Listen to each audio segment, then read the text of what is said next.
Salut les anacalypsiens, bienvenue dans cette nouvelle vidéo d'Anacalypsie. Donc aujourd'hui on se retrouve pour une petite vidéo autour de Astérix et Obélix. Quand j'étais ado, voilà, peut-être un peu après, je sais plus vers lesquelles années c'est sorti ces bouquins-là, sont sortis en gros des compilations de BD Astérix. Ce qui veut dire qu'en gros, vous achetiez en gros une BD et dedans vous aviez deux histoires. Et du coup, qui reprenaient toutes les histoires déjà sorties d'Astérix et Obélix. Alors, j'essaie de regarder de quand ça date. Ça a l'air de dater dépôt légal 2011. Donc ouais, ça a l'air de dater des années 2010. En 2011, j'avais quel âge? Attends, j'avais 10 ans, 15 ans, j'avais 16 ans. Donc j'étais bien adolescent.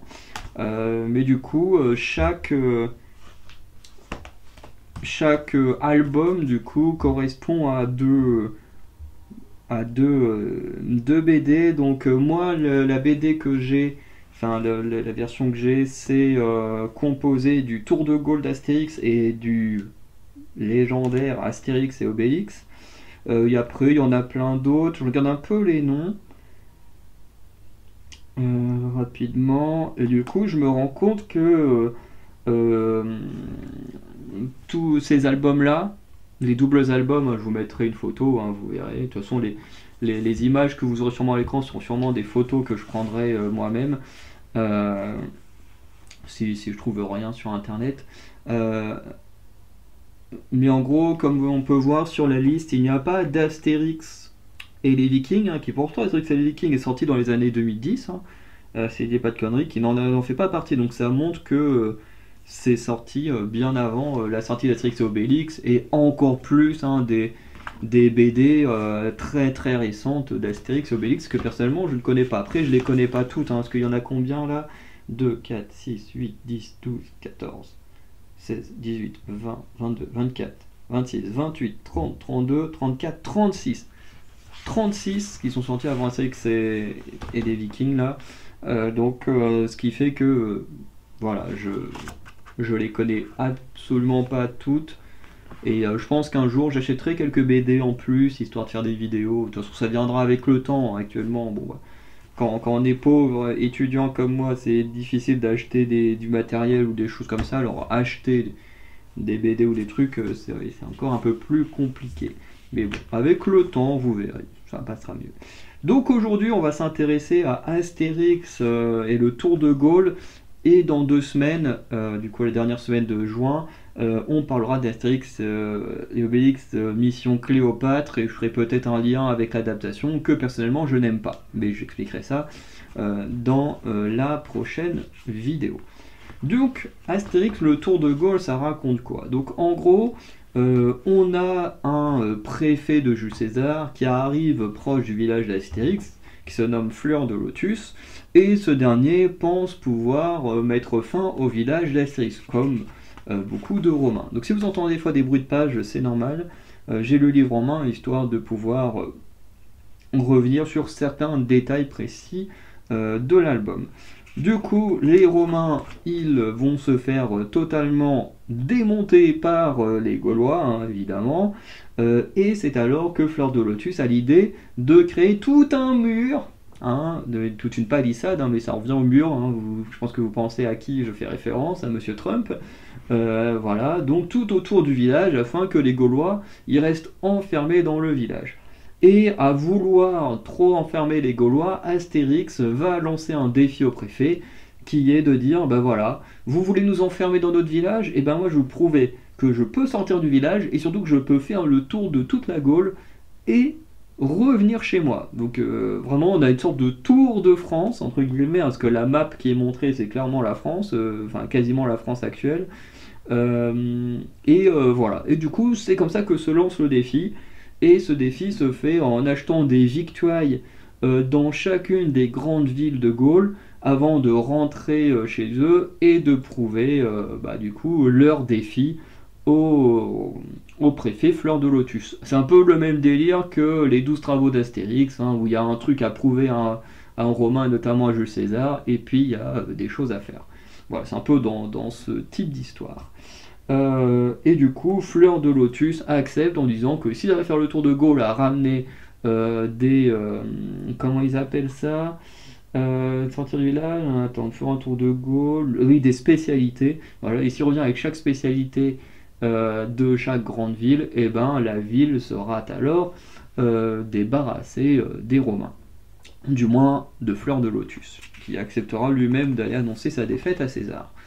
Du coup, la première ville dans laquelle ils vont se rendre, c'est Rotomagus, donc qui est Rouen en français, donc c'est bien un petit passage en Normandie.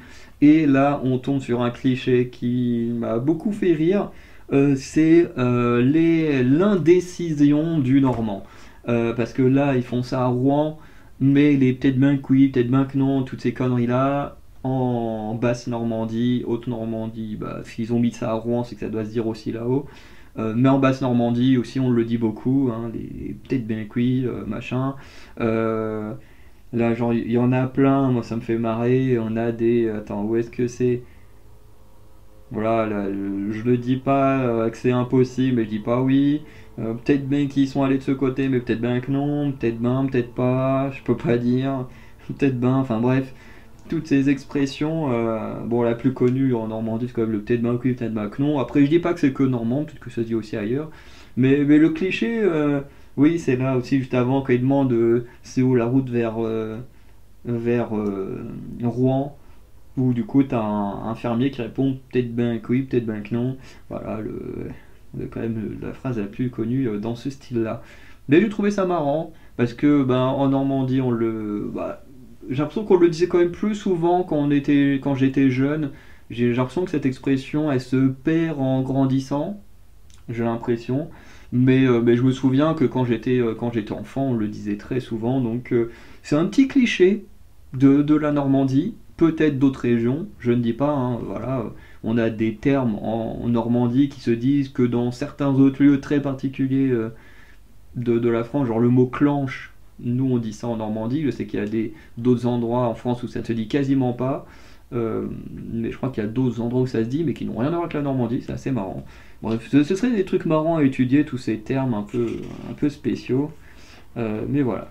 Donc, à Rouen, je crois pas qu'ils récupèrent de choses, hein, c'est juste une petite halte avant de passer à la première ville où ils vont acheter quelque chose qui n'est nul autre que Lutèce.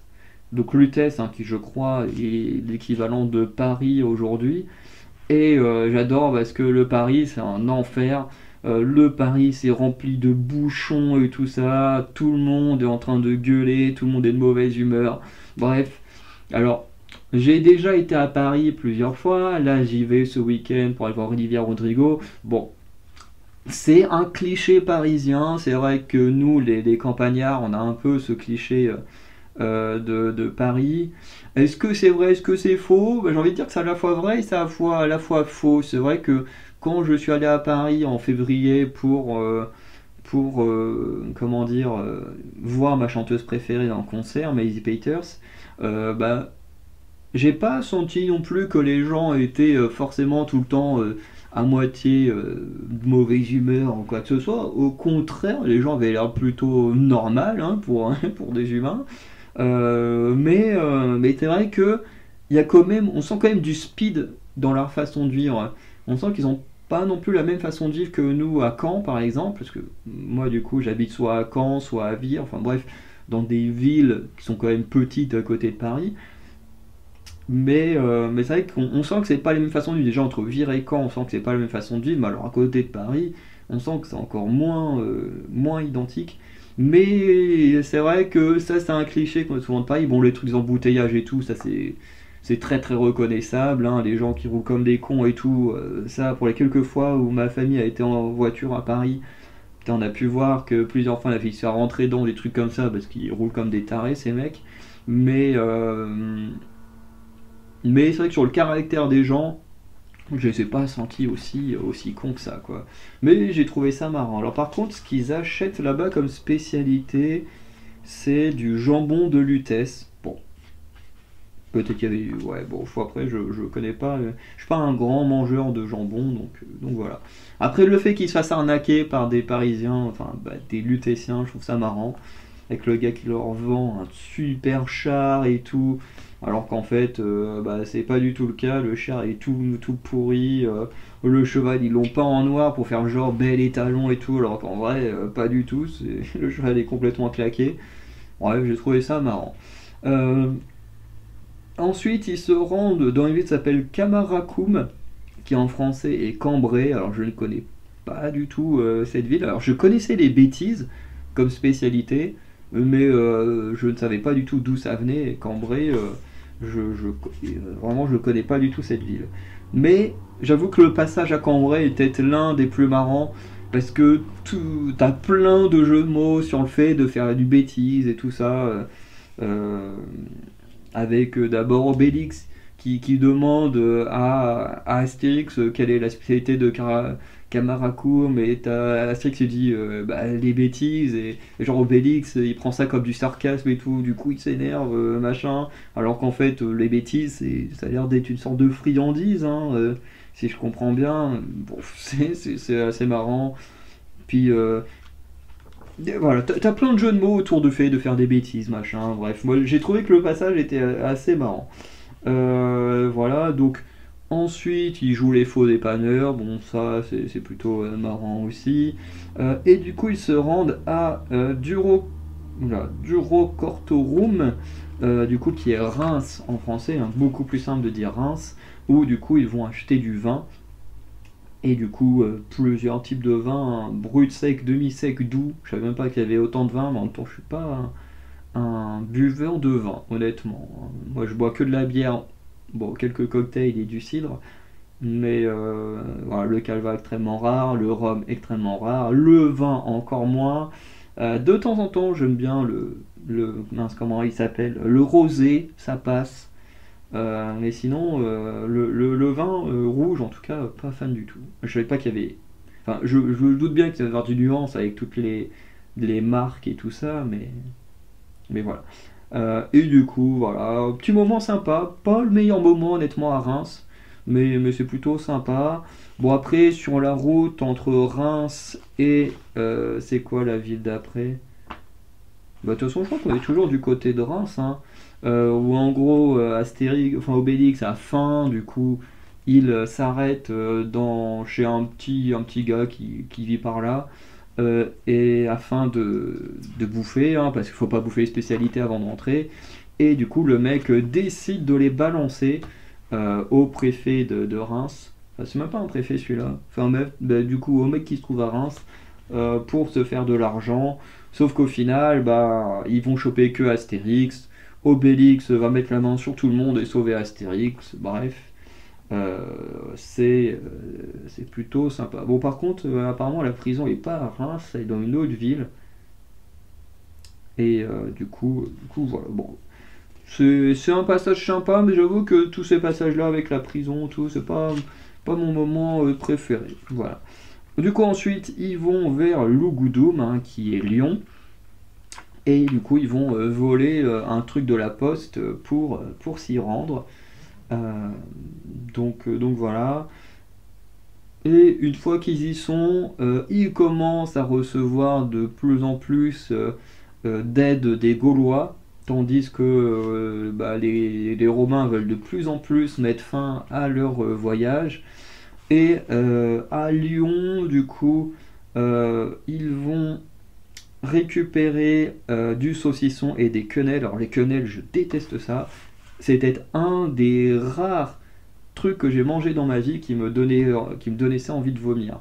Alors peut-être que c'était comment dire, euh, mal cuisiné parce que c'est un truc que j'ai mangé en cantine quand j'étais enfant, mais j'en ai tellement des mauvais souvenirs que j'ai pas envie de regoûter ça de ma vie. Après, peut-être que bien cuisiné, ça doit être bon, mais en tout cas, la seule fois où j'ai goûté, quand j'étais en primaire, j'en ai encore des très mauvais souvenirs, entre l'aspect visuel, tout ça. Bon, par contre, le saucisson, alors ça, c'est un truc, en soirée, tu déglingues ça en 5 minutes, le saucisson. Bref. En tout cas, avec Lyon, on a un peu le cliché d'une ville un peu labyrinthe et tout. Alors j'imagine que à l'époque d'aujourd'hui, hein, c'est pas pareil qu'en 50 avant JC. En tout cas, il y a un peu ce cliché d'une ville un peu labyrinthe. Il y a un aspect avec la colline, ça, je crois que j'ai déjà entendu parler du fait que Lyon est un peu spécial avec des côtes et tout, mais des bonnes côtes et tout. Voilà, il y a un aspect avec une colline et tout. Bon, après, j'ai jamais été à Lyon, j'ai déjà été à Nice, à Nice, à Menton et tout dans le sud, mais Lyon, à part faire le périph' pour descendre à Nice et puis l'Italie, je suis jamais rentré dedans.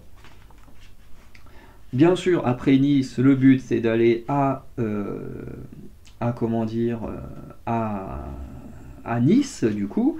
Et là ils prennent la route, et là pareil, il y a un gros cliché, mais là c'est alors un cliché qu'ils ont mis sur la tête des Parisiens, enfin des Lutétiens, mais qui pour moi est plus un cliché du français en général et également des Parisiens. Donc un peu ce cliché des gens, et là pour moi c'est français tout confondu, qui passent leur temps à gueuler dans les embouteillages, à klaxonner. Bon, il n'y avait pas de klaxon, mais on imagine bien que dans l'état que sont les mecs, que s'ils pouvaient klaxonner, ils le feraient. Mais ils sont tous en train de gueuler, ça me fait marrer parce que t'as un monsieur qui dit oui, ils vont en vacances à la mer pour se détendre. Enfin, ils disent pas les vacances, mais on comprend que c'est des vacances qui parlent. Euh, et, euh, et t'as Astrid qui fait mais ils ont vraiment l'air de se détendre là. Les mecs sont sur la route, ils passent leur temps à se gueuler dessus et tout parce que ça va pas assez vite. Et franchement, j'aime bien parce que ça, c'est vraiment un des aspects qui fait que je déteste les automobilistes, c'est qu'ils passent leur temps à gueuler pour tout et n'importe quoi. Alors pas tous, heureusement, mais des fois les gens, tu les vois, ils se klaxonnent pour rien, ils sont d'une impatience. C'est un truc quoi qui m'énerve. Je veux dire, calmez-vous les gars, hein. Soyez plus serein, j'ai envie de dire. Bref. Et en même temps, j'ai envie de dire qu'il y a un peu un cliché sur les Parisiens qui, justement, pendant les vacances, vont vers les plages, hein. Bon, là, ils vont vers les plages niçoises, mais c'est vrai que en Normandie, il y a aussi ce cliché que bah, quand c'est les vacances, les Normands ils sont en mode oh putain, il y a les Parisiens qui vont encore venir sur nos plages et tout ça. Et c'est vrai qu'il y a quand même beaucoup de Normands qui ne sont pas hyper satisfaits du fait que les Parisiens viennent en Normandie pendant les vacances. Alors, certains sont contents parce que, bah, avec le tourisme, hein, on se fait des thunes, et en même temps, bah, il y a l'aspect, oh, les Parisiens, on n'a pas envie de les avoir chez nous. Bref, c'est euh, c'est un cliché qui, à mon avis, a lieu sûrement dans d'autres lieux de la France, parce qu'il n'y a pas longtemps, j'ai, pour mon stage, du coup, j'enregistrais des Norvégiennes qui parlaient en français avec un francophone et tout. Justement, au moment où ils parlaient de villes françaises, et notamment du fait qu'ils ont l'impression, après avoir voyagé dans la France pendant certaines de leurs vacances, que justement tout le monde détestait les Parisiens en France. Et ça, c'est un cliché qui, effectivement, est encore assez présent. Donc ensuite ils arrivent à Nice. À Nice, il y a deux choses que je trouve amusantes. Bon, ils prennent de la salade niçoise, donc bon, un truc un peu plus récent. Je sais pas si ça existait à l'époque, hein, mais voilà. Et la deuxième chose que j'ai trouvé sympa, c'est une avenue sur laquelle ils vont marcher, qu'ils appellent ça la promenade des Bretons. Alors je sais pas ce qu'ils entendent par breton chez Astérix. Je sais pas si quand ils parlent des Bretons, ils parlent des Britanniques ou s'ils parlent de la Bretagne. Parce que ben, quand on regarde l'emplacement du village, le village il est déjà en Bretagne, mais bon, la Bretagne actuelle. Mais je crois pas que ça s'appelle comme ça à l'époque. Parce que, attends, elle est où la map là? La map de la France. Ouais, et quand on regarde, ils partent à moitié du Finistère, hein, de leur départ, donc ils sont déjà en Bretagne. Mais à mon avis, ça devait pas s'appeler comme ça à l'époque. Et du coup, quand ils parlent des Bretons, à mon avis, ils doivent plutôt parler des Britanniques.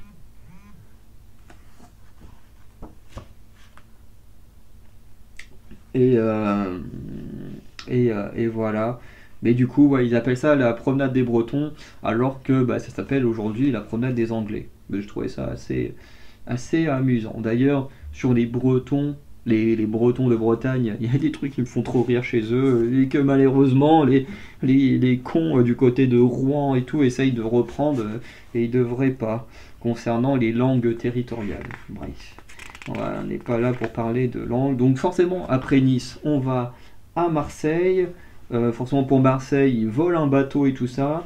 Euh, et voilà, et une fois arrivés à Marseille, à nouveau, ils sont très bien accueillis par par les Gaulois quand les Gaulois apprennent qu'Astérix et Obélix sont ceux comment dire, euh, font le tour du monde pour un peu s'opposer au régime romain. Et du coup, là, ils vont en spécialité prendre de la bouillabaisse. Bah ouais, putain, j'arrive pas à m'exprimer comme il faut. C'est une spécialité que moi je ne connais pas. Voilà. Et ils mettent aussi le pastix. Ça m'a fait marrer. Le pastis, c'est vrai que ça fait très, très, très marseillais le pastis. En plus, c'est un truc, moi je trouve dégueu. Je déteste le goût du pastis. L'odeur, ça me fait fuir. Je déteste l'odeur du pastis. Après, ceux qui aiment ça, bah, c'est très bien pour eux. Mais ouais, c'est un truc, moi, qui me dégoûte le pastis. Et eux, ils préfèrent prendre du lait de chèvre. J'en ai jamais bu, mais je pense que c'est un truc que je boirai jamais parce que je suis extrêmement difficile en lait. Je peux facilement faire des indigestions si j'ai pas du lait adapté, quoi. Voilà. Donc forcément, à Marseille, il y a un autre cliché qui m'a énormément fait rire. C'est la pétanque avec le tir au point. Alors ça m'a trop fait rire parce que bah, je doute que la pétanque existait à cette époque, hein. Mais c'est extrêmement cliché, surtout que bah, des joueurs de pétanque, il y en a absolument partout en France. Moi, je sais que mon grand-père italien est un énorme fan de pétanque, il fait des compètes. Enfin, bon, il commence un peu à se faire âgé, mais allez, pendant des années, il faisait des tonnes de compètes, hein. Le nombre de prix ou de, de, de coupes qu'il a gagné, c'est incroyable. Et franchement, ça m'a fait marrer, parce que c'est vrai que c'est un sport qu'on voit partout en France, mais pourtant qui, en mémoire, est ancré comme un gros cliché de Marseille. Et franchement, moi, ça m'a fait marrer. J'ai trouvé ça amusant. Euh, et voilà, j'ai pas grand chose de plus à dire. Voilà. Euh, voilà pour Marseille. Donc ensuite ils vont en direction de Toulouse, ou sur la route de Toulouse ils vont s'endormir dans un camp romain. Bon forcément ils vont s'en sortir plutôt tranquillement, au point de même se dire mais attends, si on se fait prisonnier et qu'on nous emmène, que eux ils nous emmènent à Toulouse, de même voir le préfet de là-bas, bah autant se laisser capturer. Du coup ils se laissent capturer, t'as tout ce passage avec les chaînes qui est très drôle parce que t'as un Gaulois, enfin un Romain qui doit les enchaîner, sauf que il enchaîne Obélix, et puis ensuite il est en mode mince, où est-ce qu'il est mon marteau? Puis Obélix il rien à part, moi tu tiens, voilà ton marteau et tout. Le gars il enchaîne Astérix, ensuite il va enchaîner Obélix, et puis t'as Astérix qui a enlevé son truc en mode bon, je vais te donner un coup de main, sinon demain on y est encore, et après ils sont en mode oh merde, on a oublié ça, et paf, il recasse le nouveau les chaînes, le mec est désespéré. Bref, tout ce passage là, moi je l'ai trouvé plutôt amusant. Voilà, contrairement à ce qui se passait du côté de Reims, c'est la prison et tout, là dans ce coin-là, j'aimais pas trop, mais le passage sur la route de Toulouse, honnêtement, j'ai vraiment bien kiffé. Voilà, d'ailleurs, c'est sur le passage de Toulouse que des affiches vont commencer à être mises avec leur tête à prix, et à Toulouse, ils vont récupérer de la saucisse pour ensuite aller du côté d'Agen, Agen, ville que je connais de nom, mais pas plus. Voilà, donc où on a les premières affiches qui vont les arrêter. D'ailleurs, un marchand va essayer de les piéger. Et du coup, bah, eux, ils vont être tranquilles, hein. Astérix, ils ont déjà été piégés une fois. Bien sûr, ils sont pas débiles au point de se faire avoir une deuxième fois. Donc, ils font goûter la bouffe aux marchands qui, du coup, bah, voilà, finit par tomber du somnifère. Et du coup, le groupe repart, et je sais plus c'est quoi la spécialité d'Agen. Ah oui, les pruneaux d'Agen, bah oui, c'est logique. Voilà, donc ensuite ils se font voler par des brigands qui forcément ont la même apparence plus ou moins qu'eux. Du coup, les Romains pensent que c'est eux et les emmènent à Bordeaux pour les exécuter. fait qu'Astérix Obélix arrive à Bordeaux, ils cassent la gueule à tout le monde pour récupérer leur, leur spécialité, notamment en étant protégés par les Gaulois qui les soutiennent de plus en plus. Bon voilà, c'est plutôt sympa. À Bordeaux, ils récupèrent quoi? Du Birdie Gala blanc. Apparemment ça a l'air d'être de la boisson, je connais pas du tout. Et des huîtres. Donc voilà, ensuite ils partent en mer, où ils tombent à nouveau sur les pirates, hein. Bon ça c'est un gag qu'on connaît tous. Il y a un gag qui m'a fait marrer, alors qui m'a fait marrer mais qu'à ce moment-là, genre il y a un gag mais que je trouve extrêmement lourd, mais de lourd, c'est que pendant toute la BD quasiment, t'as plein de gens qui sont en mode oui, Obélix il est gros, enfin à chaque fois c'est oui, il faut arrêter le gros et le petit, le gros monstre, le petit, nanana. Et Obélix ça l'énerve en mode mais je suis pas gros, j'ai juste un peu de graisse, ou oh je suis pas gros, c'est que du muscle, oh, nanana. Bref. Et en vrai, le fait que, encore si tu le dis une fois, deux fois, bon, ça va. Mais quand tu le dis quasiment toutes les deux trois pages, j'exagère un petit peu, hein, mais on n'en est pas loin, je trouve que ça commence à faire beaucoup, beaucoup, beaucoup. Mais il y a un moment où ça m'a fait marrer parce que du coup, quand ils arrivent à Bordeaux, du coup, ils sont cachés dans des sacs pour éviter de, de se faire repérer. Alors déjà, tu dis, t'as un mec costaud qui porte Astérix et un tout petit mec qui porte Obélix, tu dis, bon, où est la logique, hein, mais bon.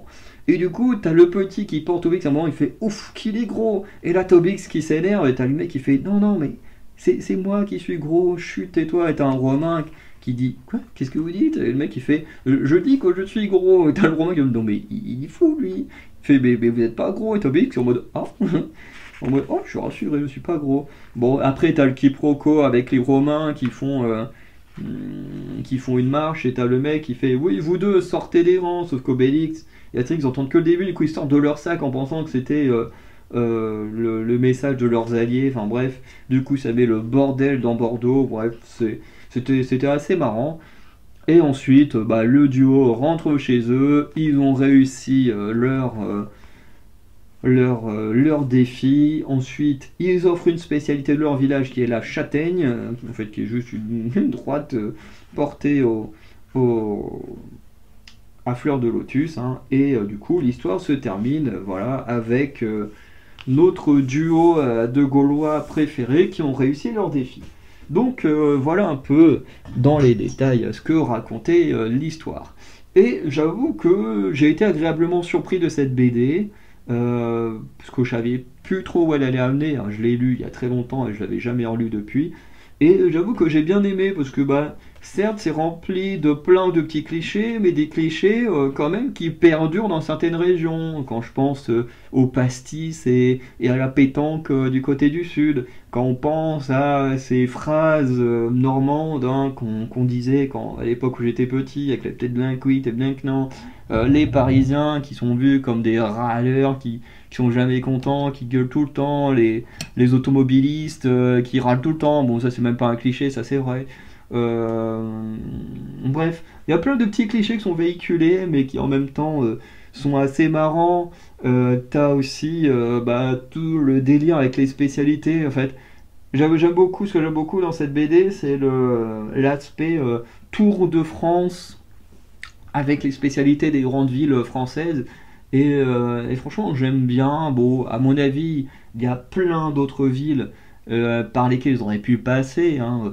Je veux dire, en allant à Rouen, ils auraient pu s'arrêter à Caen pour prendre des petites tripes à la mode de Caen.